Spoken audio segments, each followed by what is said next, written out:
I try and preserve that curved portion of the upper lateral cartilage which covers the septum. If you go very close to the septum and you can preserve that, and then reduce the septum and then bring that on the top, and with one or two sutures you can just approximate it. What do you say? Dr. Foda sir, you always recommend that Roland Daniel is a very good book and he's your friend also. So in this book they mention whenever you open the upper lateral and the septum, it's a rule you use the spreader. So do you think this is the right?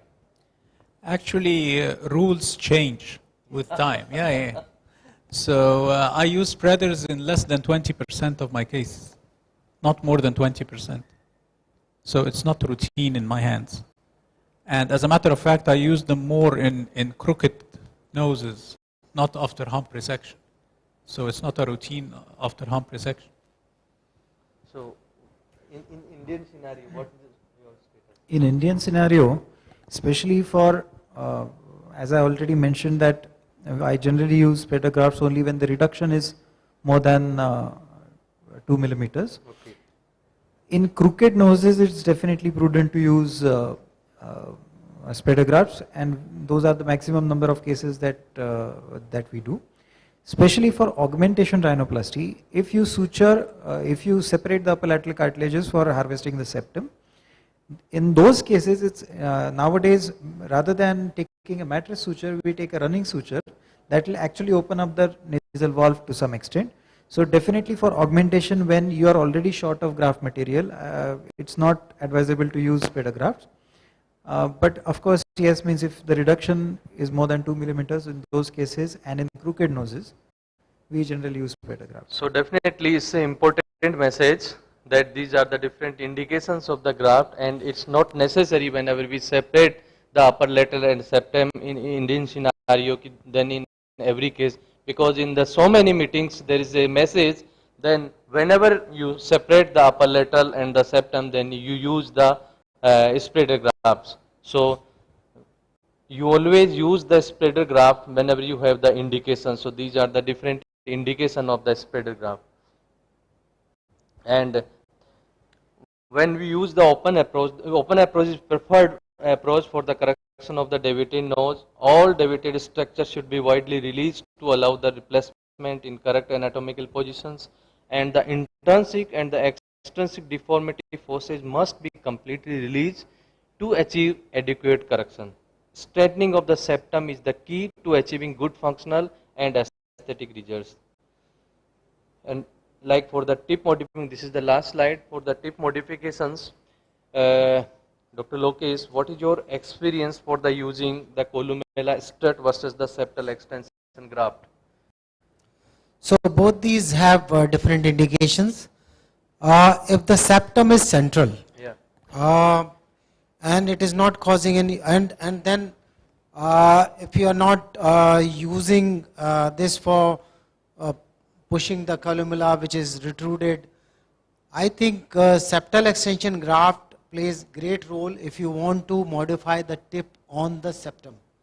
So if you want to derotate the tip, or you want to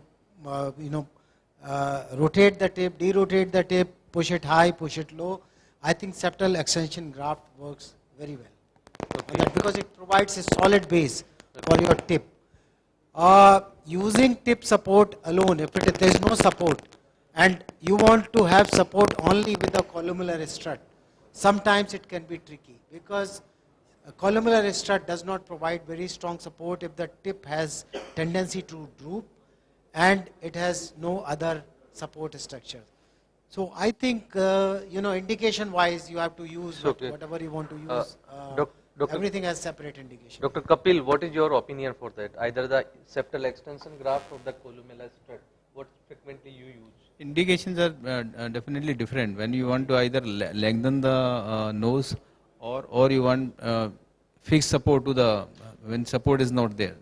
In those cases, you can put the extension graft. Otherwise, this one columella strut is enough. Okay. Dr. Foda, in your long practice, I think in fellowship also you taught that you in your every case you use the strut, and some people use the septal extension graft. So what is your experience? Either we can manage by the strut. Actually, I can manage very good support with the struts so far, but I use extension grafts more in revisions, but not in primary cases. In most of the primary cases, I can get away with it with good support using a regular strut. But I get very thick struts, not the thin And- struts. And it's basically depend on the situations whether we use the strut or the septal expansion graft. Definitely, No definitely. indications. Okay. So septal extension graft basically represent the replacement or the reinforcement both caudal septum and the columella.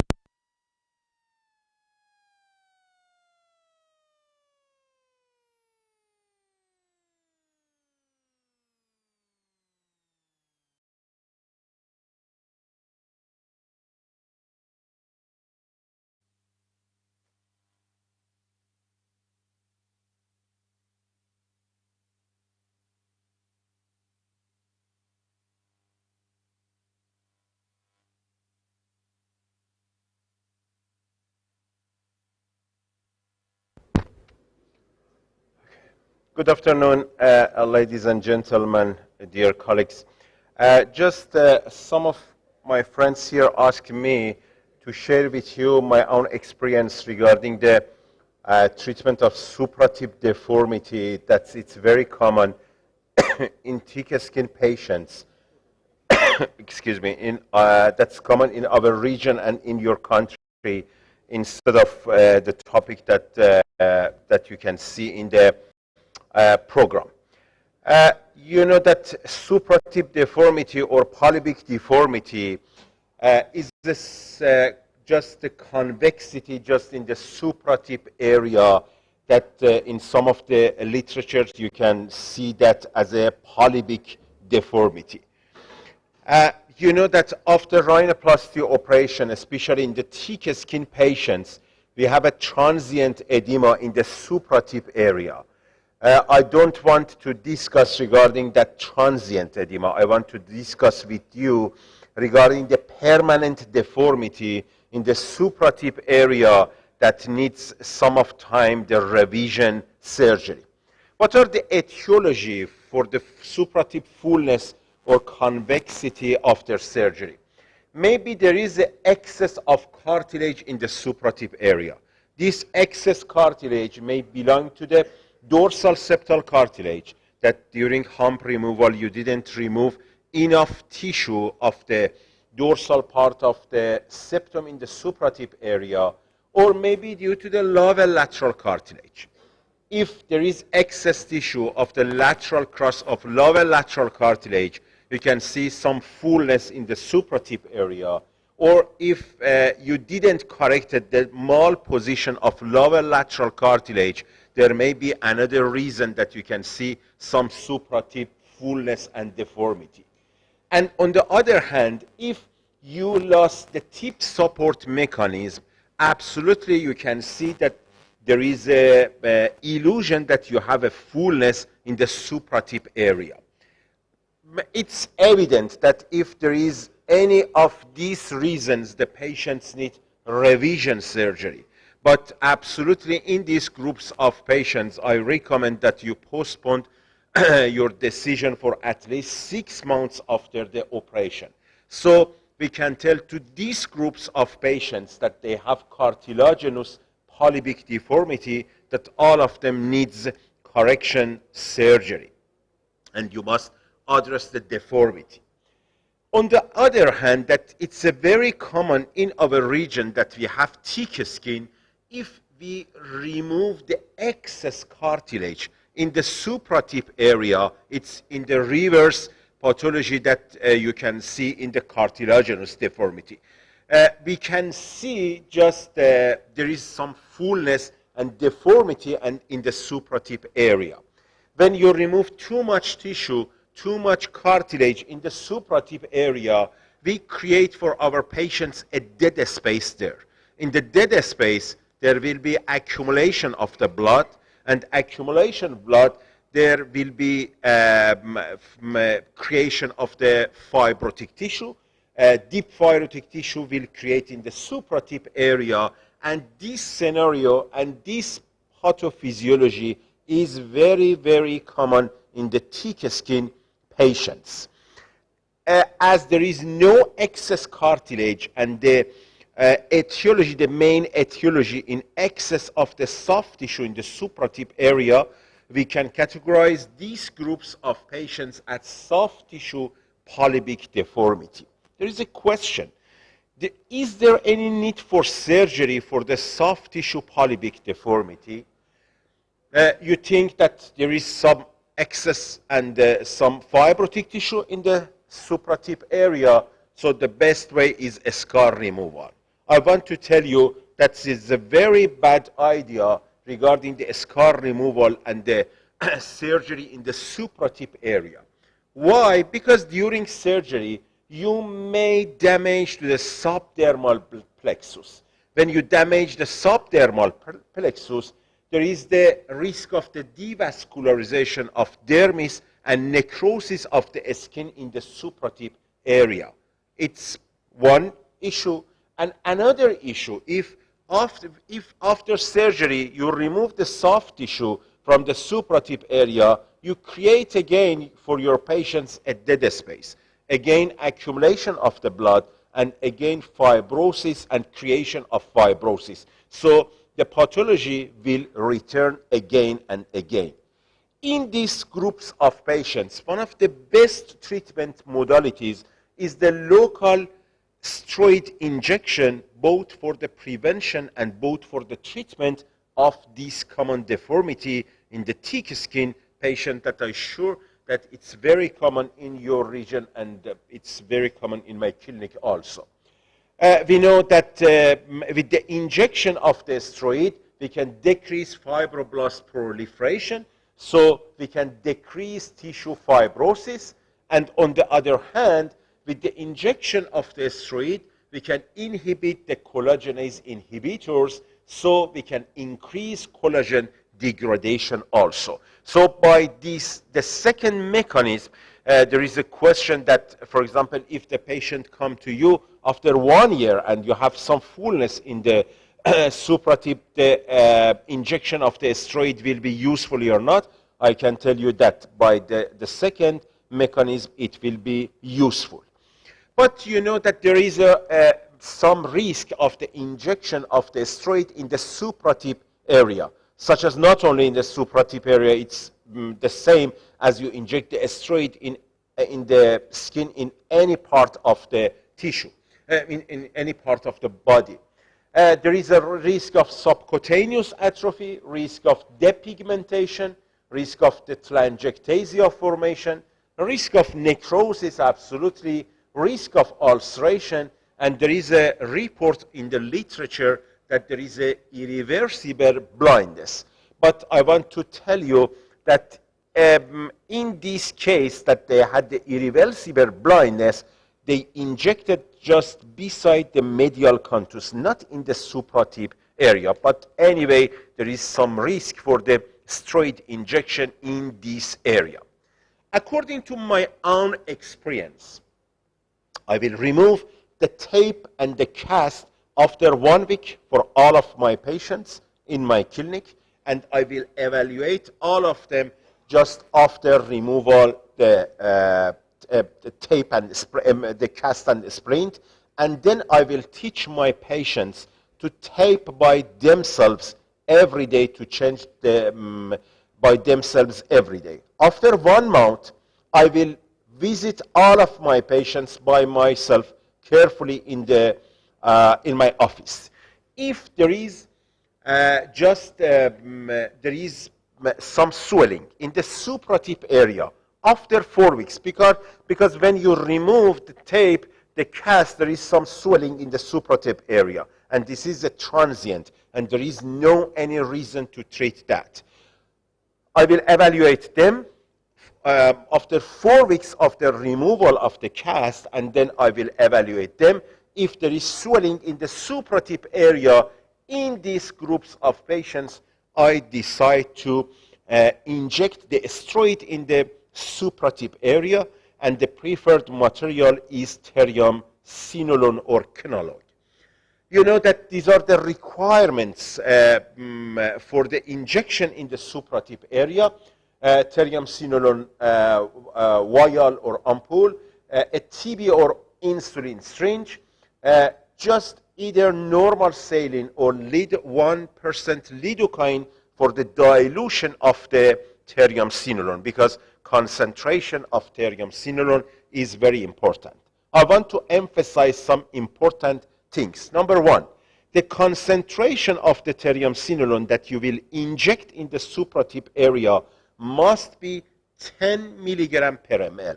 The available vials that you can buy in the pharmacy is routinely 40 milligram of ml, and it's a very high concentration, and with the injection of this high concentration there is a larger risk and higher risk for the creation of some problem in the supratip area.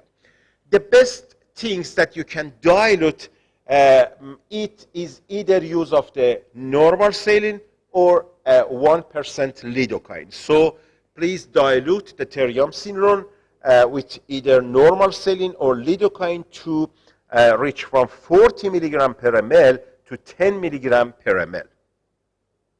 Regarding the site of the injection, you can use either single midline supratip injection or you can use 2 lateral supratip injection. There is no difference. For me, according to my own experience, I prefer to use only 1 single supratip injection. The depth of the injection is another very important issue. You must inject the triamcinolone in the deep subcutaneous area. Deep subcutaneous area. Please don't inject superficially. Your injection must be in the deep subcutaneous tissue. Aspiration may be useful or maybe not, because we don't have any major vessel here, but for safety you can aspirate it. And the amount of the injection is very important also. Please only inject 0.1 to 0.2 cc of diluted material. There is no need for high volume of the injection, because if you didn't consider, you don't consider these important and simple things, the risk of the complication will increase. Then I will ask my patients to tape their nose by themselves for 3 to 4 weeks later, and I want to tell you that taping of the nose is not only a big issue for the patients in our country. Most of them like to tape their nose because they want to show in the street that they had the rhinoplasty surgery. So in this regard, I'm happy, but another regards, because many of the patients, they want to tape the nose with some pressure, destroy everything. I don't like that. But in this group of patients, I recommend to them to tape the nose for 4 weeks. And if it's difficult for them to tape all of the day, I recommend them to tape the nose at least when they are at home, and at night it's enough with a gentle and little pressure in the supratip area. I will evaluate all of these patients after 4 to 6 weeks later of injection. If there is any, the majority of the patients are happy with that single injection. But if there is any remaining swelling in the supratip area, I can re-inject again for them with the same concentration, or if you are expert, you can increase the concentration of your injection also for giving a better result. And again, I will ask them to tape their nose at least at night with some gentle pressure in the supratip area. And if there is any indication for revision surgery, absolutely I will postpone my decision for 6 to 12 months after surgery. So if I want to summarize this, I want to emphasize, number one, exact diagnosis is important. What means if there is cartilaginous polypic deformity, there is no any indication to inject triamcinolone. So your patients must have soft tissue polypic deformity. Number one. Number two, time of the treatment is important. As I told you, in all of the patients with thick skin, we have transient swelling in the supratip area that there is no any need for treatment, and it will be disappear. So I visit my patients 4 weeks after removal of the cast, and if there is any swelling, I will inject there. The concentration of the drug is important. Please decrease the concentration to 10 milligram per ml. Amount of the drug is important. Please inject only 0.1 to 0.2 cc of the diluted drug. Depth of the injection, important factor also. As I told you, please inject in the deep subcutaneous tissue, not superficial. You can prescribe, it's according to my own experience, I prescribe my patients just to tape the nose with gentle pressure in the supratip area. And please consider the interval between injection. It must be at least 4 to 6 weeks, because the steroid will be active in the tissue at least for 4 to 6 weeks. These are some recommendations for the treatment, for the prevention of any complication in the supratip area also. I want to show you a couple of cases that we can see before after. Just I injected in the supratip area. Now she has very thick skin, but now I'm happy that she has good supratip break. You can see before after. You can see before after. You can see before after in thick skin patients. Before after. You can see before after. Just you can see I injected in the supratip area for better supratip just break, and you can see here for better creation of supratip break. This was my last presentation. Just I want to tell congratulations to all of the organizing committee, especially Dr. Sanil, who is really one of my very good friends. And thank you very much that you invited me again here. It was my pleasure that I met my old friends, and I'm happy that I have now very good new friends in India also. I will return home tomorrow night with very good memory from all of you. And I hope that I can see you very soon in our country, not only for Congress, for meeting, for course. Very welcome whenever you want. You have my own email address. Please send for me email. I will be very happy to see you. I know that Dr. Sanil, the organization of this course is not easy, because I organize every year. So congratulations to you and to your team. And absolutely, I will return home again with very good memory from India, from Jaipur. And I will be very good ambassador regarding your country in my country. Thank you so much.